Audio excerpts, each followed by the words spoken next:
একটি সাদা প্রাইভেট কারে থাকা ছিনতাইকারীরা এক নারীকে টেনে হিচড়ে নিয়ে যাচ্ছে।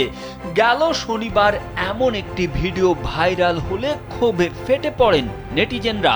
ছিনতাইকারীদের নির্মমতায় ক্ষুব্ধ প্রতিক্রিয়া ব্যক্ত করেন অনেকে।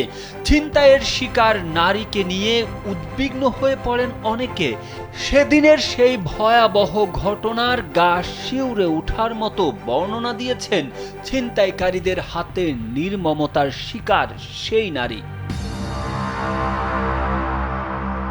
ছিনতাইয়ের শিকার ওই নারীর নাম ফারহানা আক্তার জাহান। তিনি গাজীপুরের চন্দ্রার একটি কলেজের প্রভাষক। দুই কন্যা আর স্বামীকে নিয়ে তার ছোট্ট সংসার।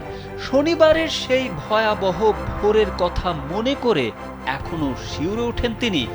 আবেগ ভরা কণ্ঠে বললেন, মরতে পারতাম, আল্লাহ বাঁচিয়েছেন, তার কাছে লাখো শুকরিয়া। চাই এ শহর যেন সবার জন্য নিরাপদ হয়। গাজীপুরের কালিয়াকৈরের বারোই বাড়ির মেয়ে ফারহানা আক্তার প্রায় 2 দশক ধরে শিক্ষকতার মাধ্যমে আলোকিত করে চলেছেন ভবিষ্যৎ প্রজন্মকে। শনিবার গাজীপুরে শিক্ষা মন্ত্রণালয়ের একটি জরুরি প্রশিক্ষণে যোগ দিতে যাচ্ছিলেন তিনি। তখনই ছিনতাইয়ের শিকার হন তিনি। কিন্তু দায়িত্ববোধের কাছে নিজের ব্যথা কষ্টকে তুচ্ছ মনে করে সেদিন আর বাসায় ফেরেননি। রক্তাক্ত শরীর নিয়ে সোজা গাজীপুরে চলে যান এবং সেখান থেকেই চিকিৎসা নেন।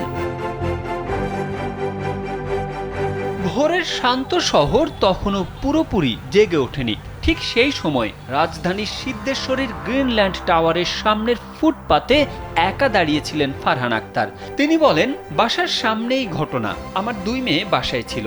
ছোট মেয়েকে কিছুই জানায়নি, ও কেঁদে ভেঙে পড়ত। বড় মেয়েকে ডেকে একটি পুরনো ফোন নিয়ে রওনা হই।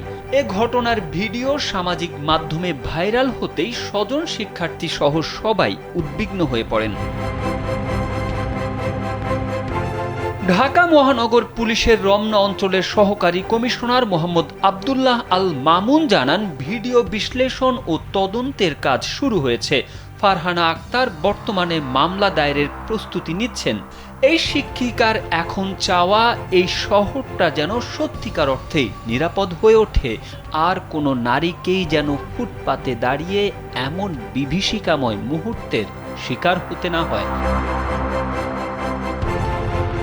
তারেক আহমেদ, কালবেলা।